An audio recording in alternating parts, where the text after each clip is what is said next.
오늘 이 시간에는 예수 부활을 체험하라. 예수 부활 생명을 체험하라.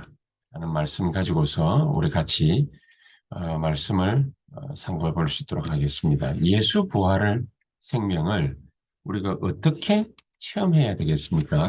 오늘 이 시간에 이 말씀을 가지고서 우리가 같이 상고해 봐야 되겠는데, 이 나사로라는 인물이 중요한 인물로서 등장을 합니다. 비록 죽은 모습으로 등장을 하지만 이 나사로에 대해서 우리가 잘 한번 생각해 볼 필요가 있습니다. 이 나사로라는 이 인물이 예수님께서 사실은 가장 제자들 중에 또 평신도 제자들 중에 가장 모범된 그런 제자로 여기고 계셨기 때문에 그 증거가 이 나사로 집에 가가지고 예수님이 머물른 그런 흔적들이 많이 남아 있습니다. 예수님께서는 머리 둘 곳도 쉴 곳도 없다고 말씀하신 분이신데 이 나사로 집에 가가지고는 굉장히 편하게 지내신 모양이에요. 자, 그러면서 거기에서 기도도 하시고 묵상도 하시는 그런 편한 집이었습니다. 이 나사로의 집은 베다니에 있었는데 이 베다니에 가실 때마다 예수님께서는 이 나사로 집에서 편안하게 쉬셨지요. 자, 그런데 이런 나사로가 애지중지하는 모범된 제자인 이 나사로가 어느 날 갑자기 죽을 병에 걸려가지고 갑작스럽게 죽음을 맞이하게 됩니다. 이 죽을 병이 무슨 병인지는 모르겠지만은 어, 예수님께서 특별히 언급하시는 것이 없기 때문에 무슨 죽을 병에 걸렸는지는 모르겠지만은 이 나사로가 갑작스럽게 이 죽을 병으로 말미암아서 죽게 되죠. 자, 그런데 이 나사로가 죽을 가능성이 있다.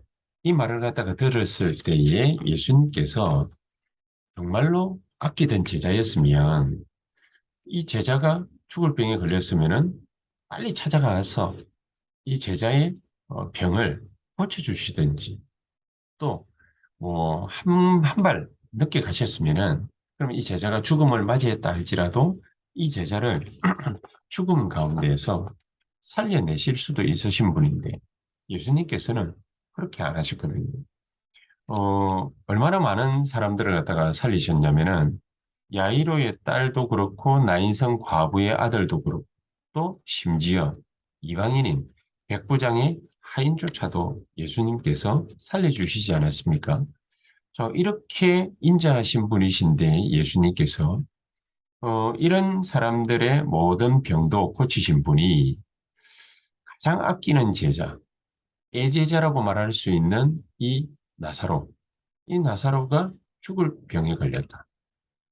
당장에 찾아가 보셔도 어, 시원찮을 판에 오히려 죽고 난 뒤에도 금방 찾아가시지 않고 이틀이 지나고 또 시체가 썩을 때쯤 나흘째 되는 날 그때에 예수님께서 이 죽은 나사로의 집에 찾아가십니다. 장례식이 이제 제일 마지막 우리로 치자면은 이제 화장하기 일부 직전 그때에 예수님께서는 이 애제자 나사로의 집에 찾아가십니다. 자, 그러면은 왜 예수님께서는 우리가 지난주 이 본문 메시지 일부 말씀을 갖다가 들을 때도 우리가 같이 말씀을 들었습니다만은 왜 예수님께서는 이렇게 애제자라고 말할 수 있는 이 나사로가 죽기까지 꼭 기다린 분처럼 왜 이렇게 시간을 허비를 하셨는지 또 죽었다 할지라도 살릴 만한 능력이 예수님께 없는 것도 아닌데 왜 시체가 썩을 만큼 냄새가 날 만큼 그 정도로 시간을 지체해서 이렇게 예수님이 나사로 집에 찾아가셔야만 되는지 우리가 그 이유를 오늘 이 시간에 가장 먼저 한번 살펴봐야 되겠습니다. 이렇게 우리는 우리의 신앙생활이 기도를 갖다가 해도 또 응답되지 않는 그런 일들이 무수히 많을 수 있습니다. 기도에 하나님이 응답하시겠다라고 우리에게 늘 약속을 갖다 하셨는데 왜 예수님께서는 이렇게 지체해서 나사로의 집을 방문하실 수밖에 없으신 것인지, 왜 이런 모습으로 나사로에게 어, 이렇게 나사로의 집에 나타나셔야만 되는지, 그 이유가 어, 우리는 궁금할 따름이지. 왜 하나님께서는 우리에게 어떤 때에는 응답하시지 않는 그런 모습으로 우리에게 역사하시는지, 왜 우리가 그렇게 간절히 기도해도 우리 기도에 잘 응답하시는 것 같지 않는지, 우리가 그것을 한번 이 본문에서처럼 우리가 한번 살펴봐야 되겠습니다. 정말로 하나님은 우리 기도에 응답하시지 않는 겁니까? 정말 하나님께서는 우리가 아무리 기도해도 어, 우리 기도가 하나님 마음에 들지 않아서 그래서 응답하시지 않는 것입니까? 정말로 우리는 응답받을 수 없는 것입니까? 그런 간절한 마음으로 우리가 기도했음에도 불구하고 하나님은 무응답으로 우리에게 과연 일관하시고 계신 이유가 어떤 이유가 있겠습니까? 오늘 이 시간에 우리가 이 가장 분명한 이유를 발견하게 되는 그런 귀중한 축복의 시간이 되었으면 좋겠습니다. 성경에도 보니까 아브라함 같은 경우에 75세에 하나님의 부름을 받고 또 가장 아브라함 마음에 아픈 곳이라고 생각되어지는 자식에 대한 얘기를 하나님께서 꺼내시죠.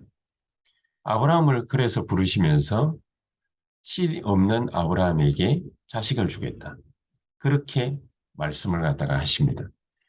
그 말씀을 하시고 난 뒤 25년이 지나서 하나님은 응답을 하시는데 정말로 긴 시간이 걸렸죠.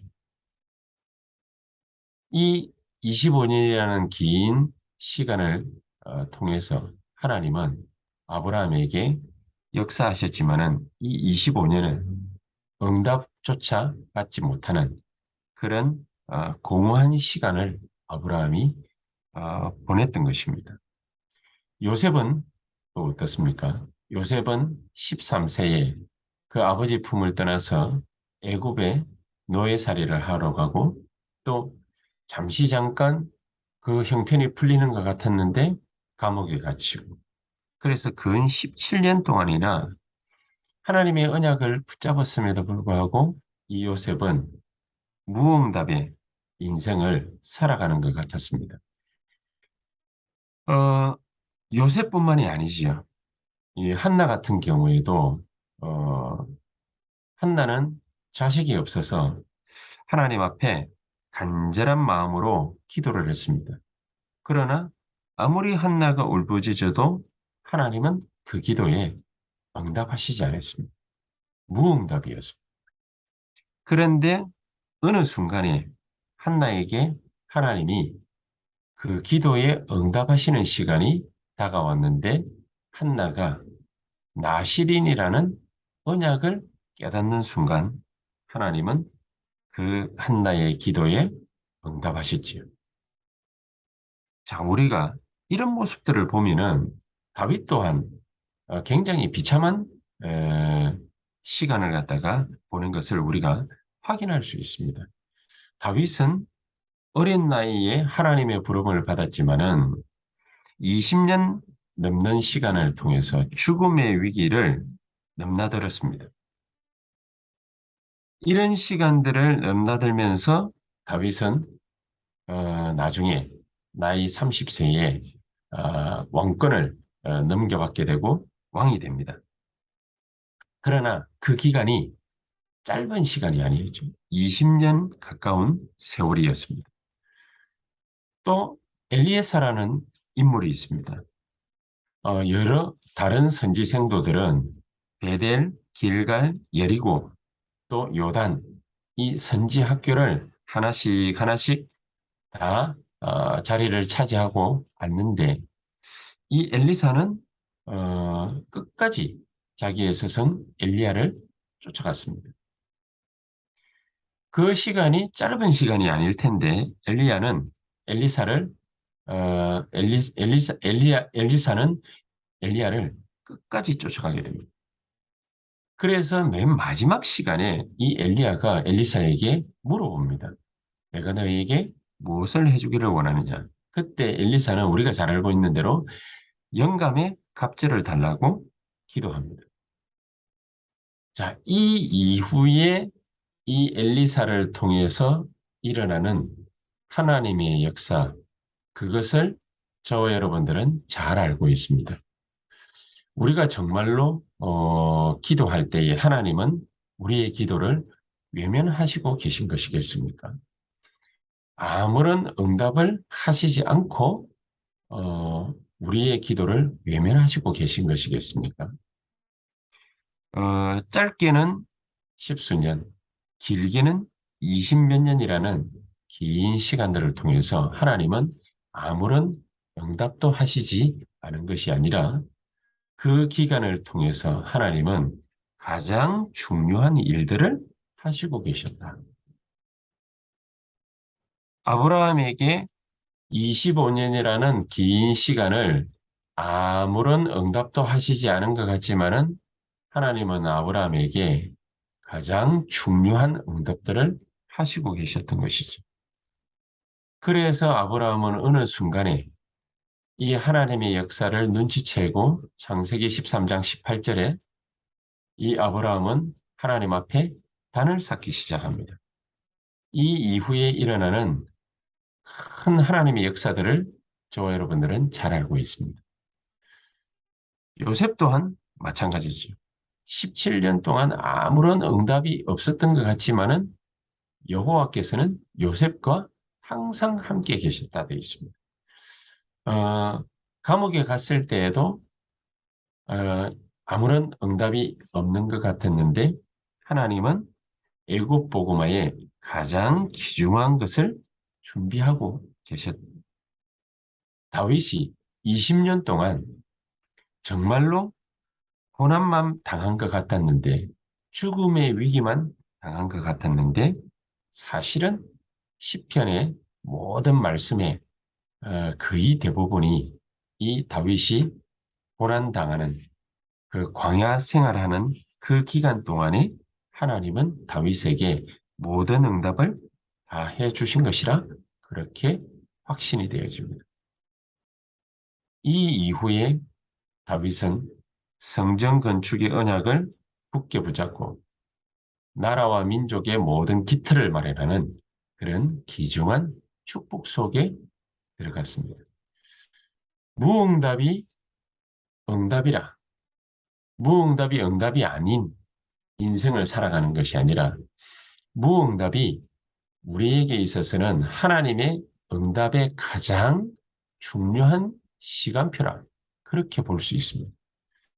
그러면서 왜 하나님께서는 이런 나사로와 또 나사로의 누이들이죠. 마르다와 마리아에게 무응답이라는 이런 역사를 하나님은 쓰게 하셨겠습니까?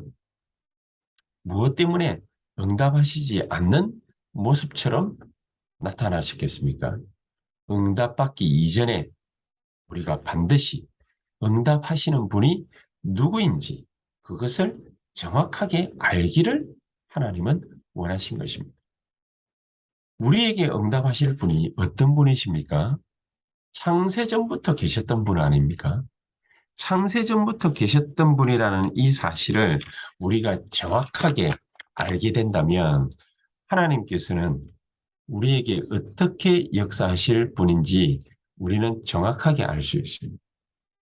창세전부터 계셨던 분은 어떤 하나님이십니까? 우리의 모든 과거의 운명, 재앙, 이 모든 것들을 전부 다 완전히 없애버리시는 분이시죠. 우리의 과거의 운명과 재앙이 우리와는 아무런 상관이 없도록 그렇게 하나님은 우리의 인생을 만드신 분이십니다. 우리의 과거를 완벽하게 끝내버리신 분이시죠. 왜 그렇습니까? 이유는 간단합니다. 우리가 결국 언제 실패하느냐? 우리의 과거에 빠질 때. 신앙생활을 잘 하다가도 어느 날 무너지는 이유가 뭔지 아십니까? 자기의 과거에 빠져서 무너지는 것입니다. 결정적인 순간에 이렇게 과거의 운명에 얻어 걸리는 것입니다. 그래서 재앙을 갖다가 안 만나도 되는데 재앙 만나게 되는 이런 일들이 계속 벌어지는 것이 바로 우리의 삶이거든요. 그래서 과거의 모든 운명과 재앙, 이것을 전부 없애버리시는 것입니다. 이분이 바로 영세 전부터 우리와 함께 계시기로 약속하신 예수 그리스도가 되시는 겁니다. 그래서 그리스도께서는 우리의 모든 과거를 전부 축복으로 바꿔버리신 분이십니다. 자, 그런 분이 우리 눈에 보이도록 성육신 하셨습니다. 창세전부터 계시던 분이 우리 눈에 보이도록 눈에 안 보이는 하나님께서 눈에 보이도록 우리의 사람의 몸을 입고 성육신 하셨죠. 이 언약을 우리가 굳게 붙잡으면 우리는 어떤 축복을 우리가 받게 됩니까? 우리의 모든 이 언약을 붙잡으로 말미암은 그런 중요한 축복들을 우리가 받게 되는데 그때부터 내 속에 성령이 역사하시게 되겠습니다. 이런 놀라운 축복을 우리에게 주신 분이 바로 그리스도이시다. 그분이 사람의 몸을 입고 오셔가지고 죽음을 완전히 이기고 십자가를 지셨지만은 죽음을 이기고 부활하신 분이시죠.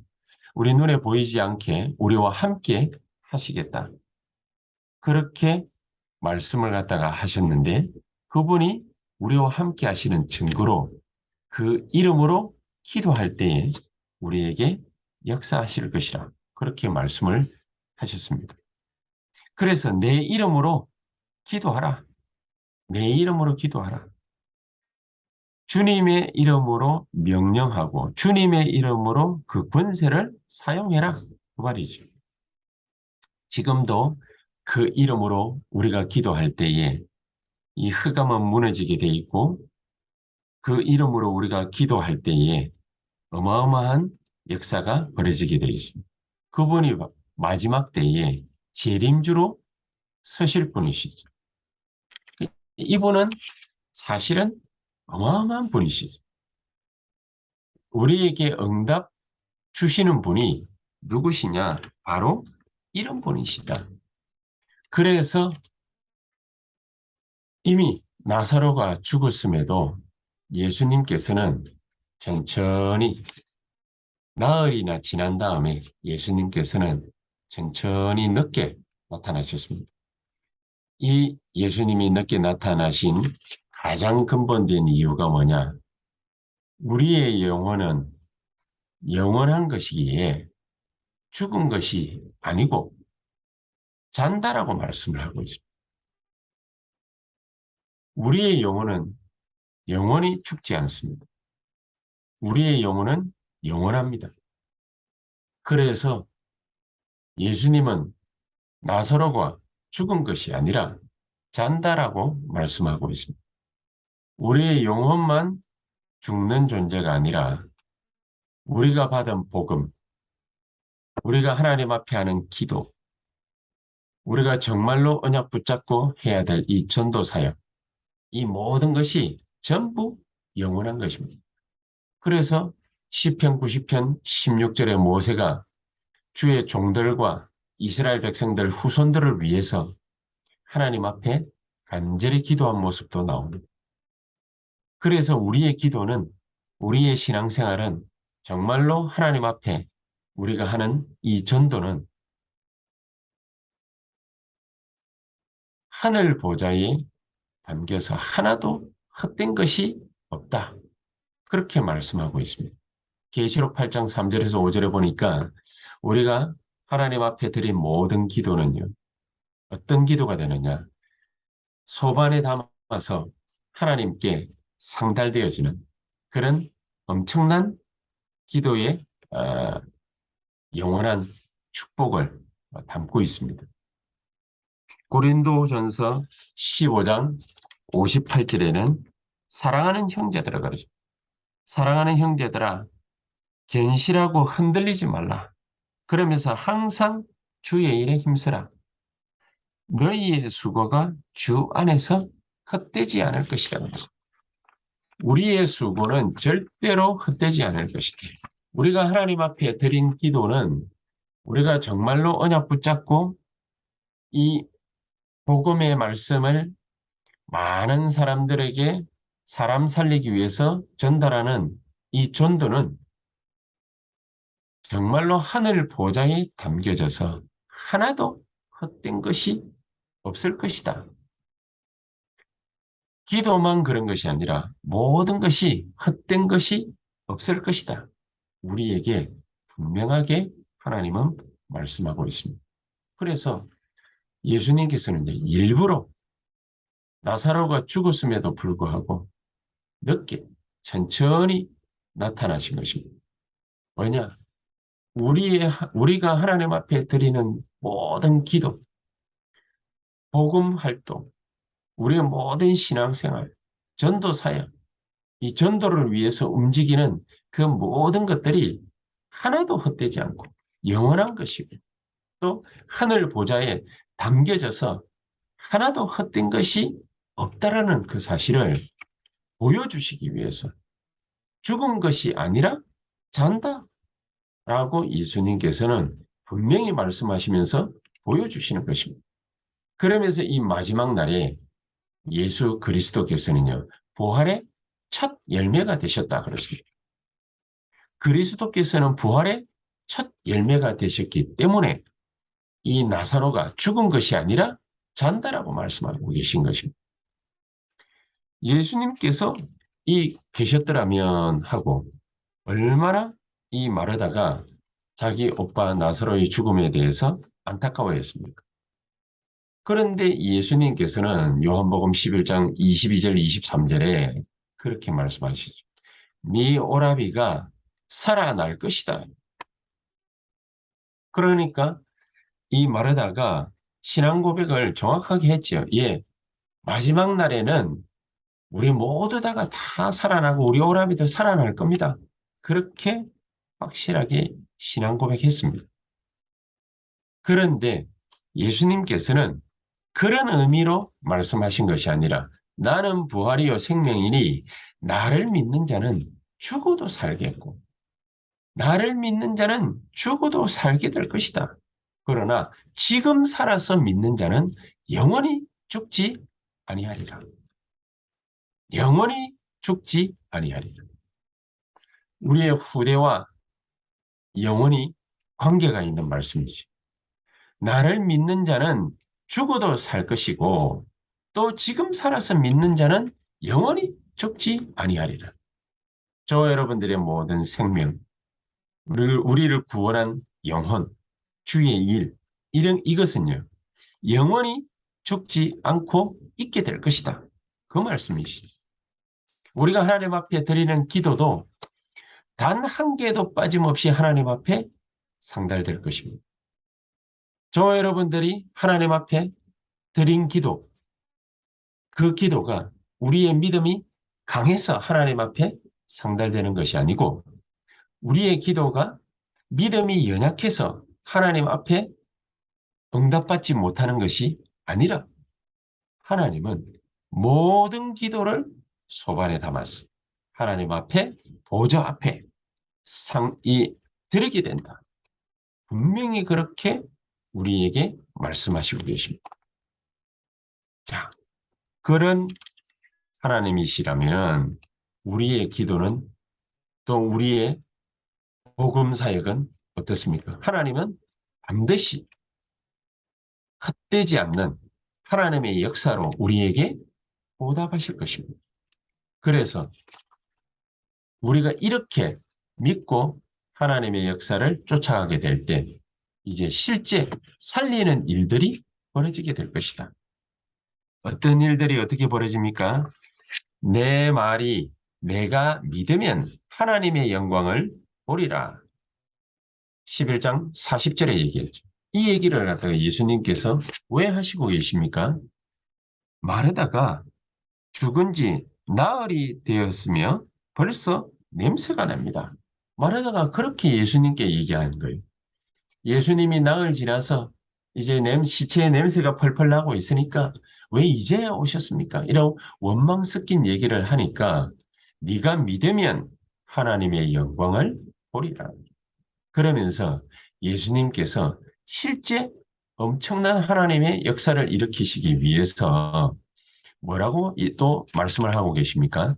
11장 42절에 둘러선 무리를 위함이니 그렇게 말씀하고 있습니다. 왜 둘러선 무리를 위함이란 말입니까? 많은 친척들이 있습니다. 장례식 하러 온 거지요. 또 마리아와 마르다, 또 특히나 나사로의 친구들, 아는 사람들, 수많은 사람들이 있습니다. 많은 친척들과 많은 지인들이 있습니다. 이 사람들을 위함이라고 합니다. 이 사람들이 마리아와 마르다 함께 이 수많은 친척들과 지인들이 하나님의 영광을 보리라. 길게는 2000년 지난 우리도 지금 그 하나님의 영광을 보고 있습니다. 어떤 영광을 보았습니까? 43절에 예수님께서 큰 소리로 나사로야 나오라. 죽은 자가 살아나는 순간입니다. 어마어마한 성삼위 하나님의 큰 역사가 그 영광이 나타나는 순간입니다. 창조주 하나님의 음성이 우리에게 들리는 순간입니다. 모든 죽은 자가 다 살아나올 수 있죠. 그런데 예수님께서는 나사로야 나오라. 네가 믿으면 하나님의 영광을 보리라. 우리의 믿음이 하나님의 영광을 보게 될 것입니다. 우리가 정말로 믿고 예수 그리스도 이름으로 기도하게 될 때 실제 우리의 산업 현장, 우리의 사역 현장, 이 모든 곳에서 재창조의 역사가 일어나게 될 것입니다. 우리는 이런저런 부족함이 많고 또 못난 우리의 자아 때문에 불신앙도 잘하고 또 어려움을 겪으면 낙심도 잘하고 또 상처받으면 그 상처 때문에 무너지는 우리 자신의 모습들을 늘 볼 수 있습니다.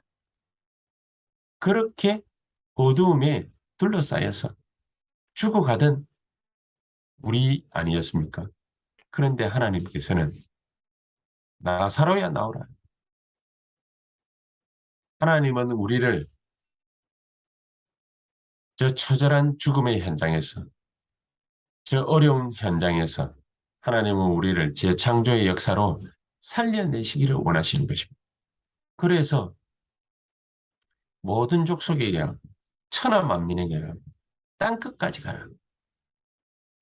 이 언약을 붙잡고 달려가는 우리의 모든 발걸음 가운데에 마태복음 28장 20절에 내가 너희와 항상 함께 있으리라. 그러면서 귀신을 쫓아내고 병든 자에게 손을 얹은즉 나으리라. 무슨 독을 마실지라도 죽지 않으리라. 그렇게 우리에게 약속하셨습니다. 실제로 이런 일들이 네가 믿으면 하나님의 영광을 보리라. 이런 축복이 저와 여러분들에게 일어나게 될 것입니다. 그렇다면 결론적으로 하나님이 오늘 이 시간 우리에게 주시는 메시지가 뭡니까? 부활신앙, 생명의 신앙을 가지고 가라는 것입니다. 정말로 예수 그리스도의 이 참된 부활과 생명, 이 놀라운 신앙을 우리 보고 가지라는 것입니다. 그래서 이것을 단순하게 가지고 가는 것이 아니라 오늘 제목처럼 체험해라. 예수 그리스도 부활 신앙과 예수 그리스도 생명의 신앙을 가지고 가되 체험하고 가지고 가라. 어떻게 말입니까? 예수 그리스도 이름으로 기도하게 될 때 우리에게 오는 치유와 능력을 믿는 믿음이 우리에게는 필요합니다. 예수 이름으로 우리가 믿고 기도할 때 정말로 237과 5천 종족 살리는 치유와 보호자의 축복과 능력이 이게 우리에게 나타나게 될 것이다. 그러면서 한 사람의 신앙이 중요합니다. 한 사람의 신앙. 어떤 신앙입니까? 우리는 이 나사로처럼 완전히 죽임을 당할 수밖에 없는 그런 사람들입니다. 완전히 죽은 자의 자리에 서 있을 수밖에 없는 사람들일 수 있습니다. 그런데 이런 우리를 위해서 마리아와 마르다 같이 정말로 하나님 앞에 믿음으로 기도할 수 있는 그런 중보 기도의 능력을 가지고 가라는 것입니다. 우리가 정말로 하나님 앞에 치유와 능력을 믿는 그 믿음을 가지고서 우리가 대신 기도할 그 사람을 놓고 우리가 기도하게 될 때 이 중보기도의 능력이 우리를 통해서 나타나게 돼 있습니다. 이런 축복이 오늘 이 시간 저와 여러분들에게 분명히 나타나게 되기를 주 예수 그리스도 이름으로 축복합니다. 우리 다 같이 기도하도록 하겠습니다. 살아계신 주님 감사를 드립니다. 주의 성령께서 지금 이 시간 우리 가운데 좌정하사 우리에게 정말로 나사로야 나오라고 말씀하셨던 그 살아계신 하나님의 음성이 그 재창조의 역사가 우리에게 일어나는 복된 역사 있게 해 주시옵소서. 예수 그리스도 이름으로 기도하옵나이다. 아멘.